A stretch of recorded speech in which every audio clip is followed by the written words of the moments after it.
The do's and don'ts of marketing through a Facebook Messenger chatbot. Please observe the following etiquette rules when using Facebook Messenger chatbot to engage with your target audience members. As I have mentioned earlier, you have to always comply with Facebook's terms of service. If you play the game fast and loose, don't be surprised when Facebook blocks you or flat out bans you. That's bad news, and sadly, it happens all the time. If you are serious about generating a legitimate business from Facebook, you have to play by the rules. All these etiquette rules flow from Facebook's terms of service. Be professional at all times. You cannot assume that your visitors are mind readers. You have to basically assume that they have very little knowledge of your business, so your messaging has to gently guide them through the wide range of information options your bot makes available to them. You can't just assume that they know what your business is about and your full range of services and merchandise, and you're just waiting for prompts that go directly to a specific page. The problem with that approach is that very few of your actual Messenger bot users would actually get the message that would benefit them the most. Instead, your Messenger bot would be sending out one generic message after another. This is sad. Seriously. You're wasting a tremendous amount of opportunity precisely because you assumed that people finding themselves in your Messenger bot dialogue system know what they're looking for. Most customers don't know what they're looking for. Even if they find themselves on your website, and even if they are interested generally in what you have to offer, you have to hold them by the hand. This is not a headache, nor is it a hassle. In fact, you should look at it for what it is. It's a golden opportunity. When somebody's kind of fuzzy regarding what they need, they are very suggestible.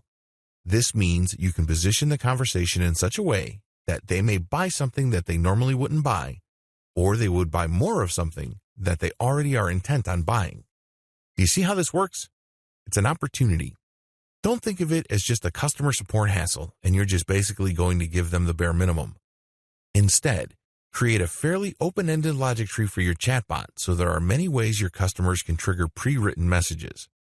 Avoid spamming. It's extremely important to make sure that you stick to Facebook's terms of service. Their main rule is that once your customer initiates contact with your Facebook Messenger chatbot, you can send them an automatic reply. And after 24 hours, you can send a follow-up. You have to keep this in mind at all times. You cannot violate this. You cannot try to cheat this. It's very important to make sure that whatever message you send, it is strictly related to your business. This is very important. It can't be unrelated spam.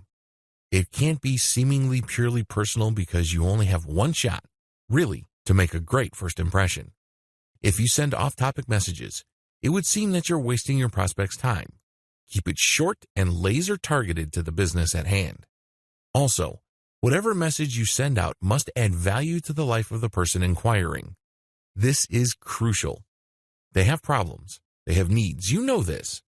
That's why they're speaking to your bot in the first place. Accordingly, get straight to the point. What is the best solution that you can bring to the table? Clearly describe it so they themselves can quickly and easily see the value.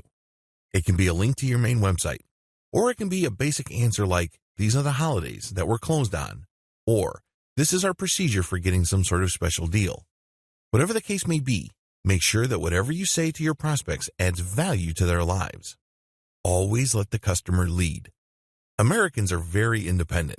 The same applies with Western Europeans. So it's really important to make sure that they lead the conversation.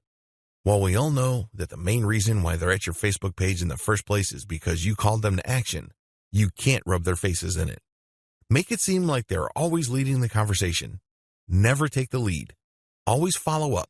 In other words, make the deal or the engagement look like their idea.